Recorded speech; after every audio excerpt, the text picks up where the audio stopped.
Hello students, आप लोगों को इस वीडियो में मैं बताने वाला हूँ हिंदी सब्जेक्ट के बहुत ही महत्वपूर्ण प्रश्न बताने वाला हूँ और ये आप लोगों के प्री बोर्ड और वार्षिक पेपर के लिए महत्वपूर्ण प्रश्न है। ठीक है, तो चलो मैं आपको दिखा देता हूँ। देखो, पहला प्रश्न क्या है।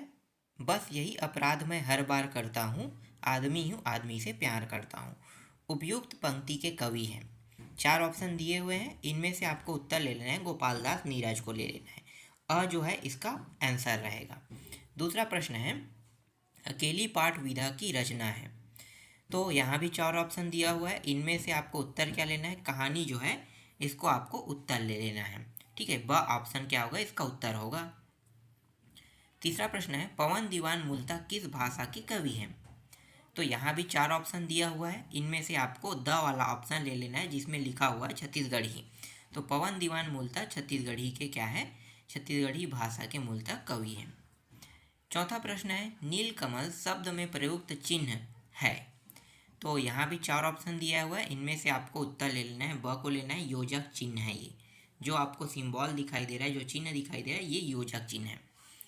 पांचवा प्रश्न है, कायर शब्द का विलोम है। तो कायर शब्द का विलोम क्या होगा, विलोम पूछ रहे हैं मतलब उल्टा। तो 4 ऑप्शनों में से जो इसका उल्टा बनेगा वो है वीर है। ठीक है, तो ब ऑप्शन क्या होगा, इसका उत्तर हो जाएगा। ठीक है, इसके बाद मैं आपको दिखा देता हूँ, रिक्त स्थानों की पूर्ति दिखा देता हूँ। तो देखो, रिक्त स्थानों की पूर्ति में पहला प्रश्न क्या है, 2 वर्णों के मेल से उत्पन्न विकारों को क्या कहते हैं भाई, संधि कहते हैं। तो यहाँ पे संधि आ जाएगा पहले में। प्रतिदिन शब्द में खाली स्थान समास है, तो प्रतिदिन शब्द में अवयवी भाव समास है। तीसरा प्रश्न है, प्रकृति चित्रण में किसकी झलक मिलती है। ठीक है, तो उत्तर क्या लेना है, छायावाद की झलक लेना है। क्या लेना है, छायावाद ले लेना है। चौथा है, मन पछिताओ है अवसर बीते में कौन सा रस है बताना है। तो इसमें शांत रस है। ठीक, अकेली पाठ में भुआ का नाम क्या था बताना है। तो सोमा जो है भुआ का नाम था। चलो अब हम लोग देख लेते हैं, सही जोड़ी मिलाओ देख लेते हैं। यशपाल, यशपाल जो है ना, अखबार में नाम जो है इसके क्या है, लेखक है।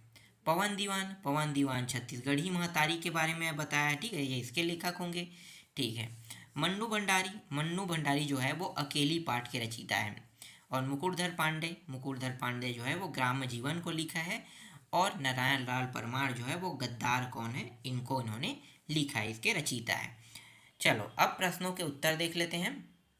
तो देखो, यहाँ पे आपको कुछ प्रश्न दिखाई दे रहा होगा और इन सभी प्रश्नों का क्या बताना है, विलोम शब्द बताना है। ठीक है, पक्ष का क्या होता है, विपक्ष होता है। कृतज्ञ का क्या होता है, कृतघ्न होता है। ठीक है, कृत आपको ज्ञ हटा देना और यहाँ पे क्या लेना, आधा घ और ना। ठीक है, कृतघ्न लेना है।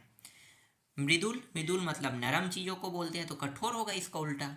ठीक है, तो उत्तर में क्या लेना है, कठोर ले लेना है। उपकार, उपकार के मतलब, उपकार का जस्ट उल्टा क्या होता है, अपकार। ठीक है, उपकार मतलब किसी के ऊपर आपने उपकार कर दिया, अपकार मतलब कुछ उपकार नहीं किया, उसको अपकार कह देते हैं। चलो इसके बाद पर्यायवाची दो दो शब्द लिखिए कह रहा है। ठीक है, दो दो शब्द लिखना है।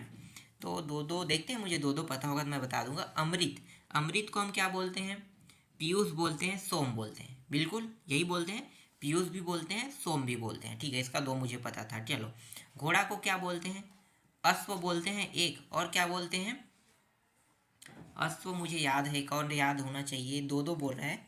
ठीक है, एक ही याद है, देख लेना। एक, घर को हम गृह कहते हैं, हाथी को हम गज कहते हैं। ठीक है, या गजानन, इसका भी दो मुझे याद है। घर को गृह, और क्या बोल सकते हैं, इंग्लिश में, तो इंग्लिश में नहीं देखना है हमें, हिंदी में देखना है। घर गृह भी बोलते हैं, और क्या बोलते हैं, ठीक है मुझे याद नहीं आ रहा है, देख लेना।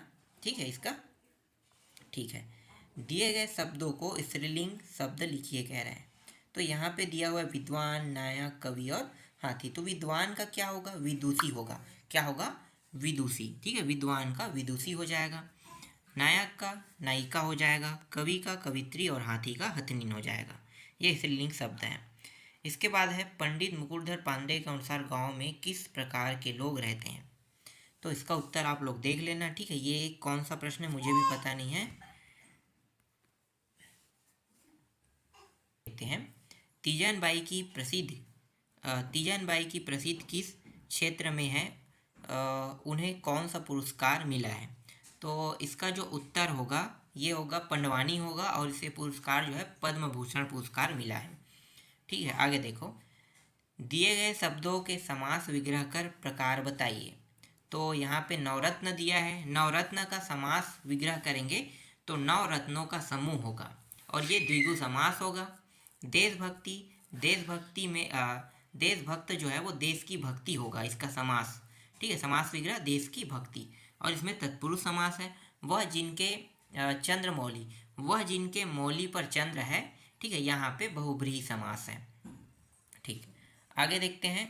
इसके बाद 8वां प्रश्न, इनका उत्तर देख लेना। ठीक है, इसके बाद मैं आपको दिखाता हूँ डायरेक्ट 9वां प्रश्न। निम्नलिखित मुहावरों का अर्थ स्पष्ट करते हुए वाक्य बनाइए। जैसे कि आस्तीन का सांप, तो आस्तीन के सांप का मतलब क्या होता है, अर्थ होता है। मैं सिर्फ अर्थ बताऊंगा, आप लोग इसके वाक्य प्रयोग कर लेना। ठीक है, आस्तीन का सांप का मतलब होता है विश्वासघाती। घी के दिए जलाना मतलब अत्यधिक खुशी होना होता है। अकल का दुश्मन मतलब मूर्ख व्यक्ति को हम अक्ल का दुश्मन बोलते हैं। ठीक है, चलो आगे दिखाता हूँ। इसके बाद देखो 10वां प्रश्न, ये इनका उत्तर आप लोग खुद देख लेना। ठीक है, 11वां प्रश्न का भी उत्तर आप लोग देख लेना। 12वां में क्या पूछा है भाई, कबीर अथवा पवन दीवान की परिचय निर्धारित बिंदु के आधार पर दीजिए। कह रहे जन्म, रचना, भाव पक्ष, कला पक्ष और भाषा शैली, इनके आधार पर देना है। इसी तरह से मुंशी प्रेमचंद अथवा जगदीश, मतलब दोनों को नहीं बताना है, एक को बताना है। ठीक है, और यही वही सेम टू सेम यहाँ भी बताना, जन्म, रचना, भाषा शैली और साहित्य में स्थान बताना है। ठीक, आगे देखते हैं। इसके बाद आपको प्रसंग देखने को मिले, मतलब एक गद्यांश देखने को मिलेगा। ठीक है, इस प्रकार से इस गद्यांश के बारे में आपको क्या बताना है, तो यहाँ पे देख सकते हो, मैं आपको दिखा देता हूँ। ठीक है, इस गद्यांश में आपको क्या क्या बताना है, 1 मिनट यहाँ पे देख लेते हैं। प्रसंग बताना, संदर्भ प्रसंग, और इसकी व्याख्या भी करना है। ठीक, और ये दूसरा है 15। देखो 15 में पदार्थ का संदर्भ, प्रसंग तथा विशिष्ट दर्शाते हुए व्याख्या कीजिए कह रहे हैं ना, तो ये दोनों देख लो, मैं दिखा देता हूँ, सेम टू सेम वो भी है। ठीक, आगे दिखाता हूँ। 16वां प्रश्न अपठित गद्यांश है, इसको ध्यानपूर्वक पढ़ना है आपको, और पढ़ने के बाद नीचे में जो प्रश्न दिया है उनका उत्तर आपको देना है। तो मैं दिखा देता हूँ। उपयुक्त गद्यांश का उपयुक्त शीर्षक दीजिए। ठीक है, गद्यांश का सारांश लिखिए, साहित्य की भाषा परिभाषा लिखिए, साहित्य का महत्व। फिर जो लेटर है आपके मोहल्ले की सफाई वाला है ना, नहीं होता, इसके लिए शिकायत कर सकते हो, और अपने बड़े भाई को 10वीं की बोर्ड परीक्षा के लिए। ठीक है, इस तरह से। और ये जो निबंध है पर्यावरण पर विद्यार्थी जीवन अनुसार स्वच्छ भारत छत्तीसगढ़ के किसी एक पर्यटन और मोबाइल में वरदान या अभिशाप, इसके बारे में आपको निबंध लिखना है। तो इस तरह से मैंने आपको एक पूरा प्रश्न पत्र दिखा दिया।